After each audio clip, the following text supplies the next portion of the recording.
Hillar, 10. Võhandu maraton, mille poolest on erakordne?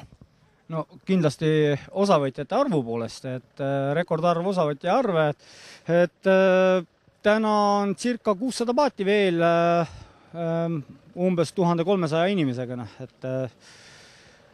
et jah, rekord. Ja rekordarv paadiklasse ka, et tänavu startisid esmakordselt siis ka Dragon paadid 2 tükki ja Aaru surfilauad ehk supid.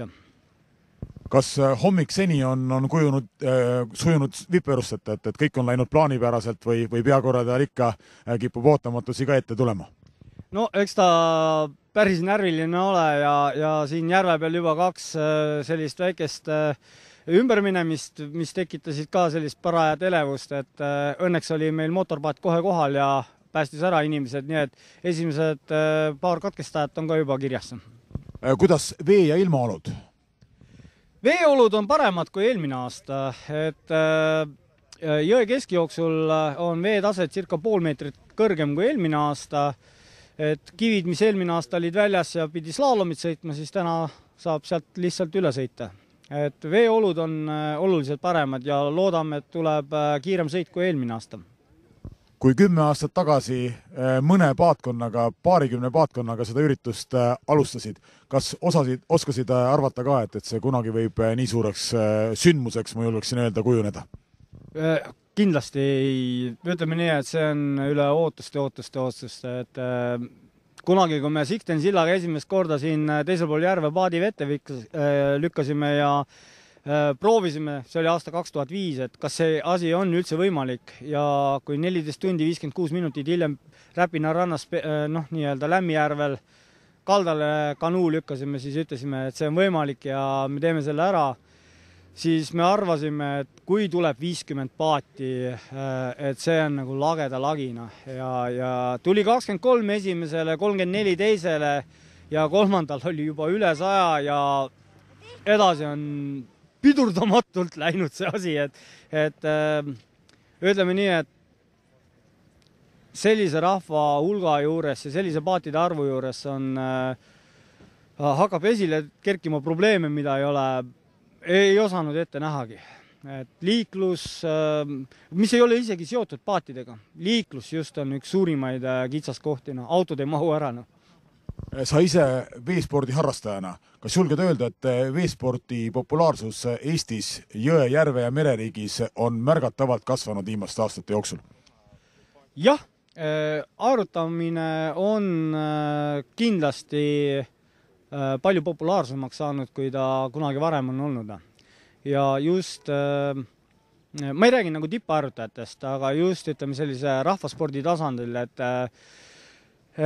täna hea süst maksab circa 1500 kuni 2500 euri, oleneb seal siis materjalist ja kui me võrdleme Eestis väga populaarse nii-öelda rattaspordiga, siis jalgrattaspordiga, siis tipprattad maksavad ikkagi täna 2-3 korda rohkem kui üks tipptasemel süste. Ja süsta tõmbad samamoodi kuskile garaaži lae alla ja seisab ta seal talvel ja süstad ja kanuud on palju hooldusvabamad, et kui jalgrattal on pidevalt seal vaja asju vahetada ja juurde osta, siis inimesed on aru saanud, et aerutada on lahe ja meil on kohti, kus aerutada. Meil on palju jõgesid, meil on pikk nii-öelda mererannajoon, meil on ilusad küllaltki suured järved olemas, et meil on aerutamiskohti kõvasti Eestis. Kui asetad ennast osavõtja rolli, siis oskad kirjeldada lühidalt, milline päev täna neid vapraid naisi ja mehi ees ootamas on? Rääkisid, et aastate tagune sinu ja Siksteni nii-öelda oma kogemus on oma nahal ju läbi tehtud, et milline see päev on, see on kindlasti raske ja väga pikk väsitav päev.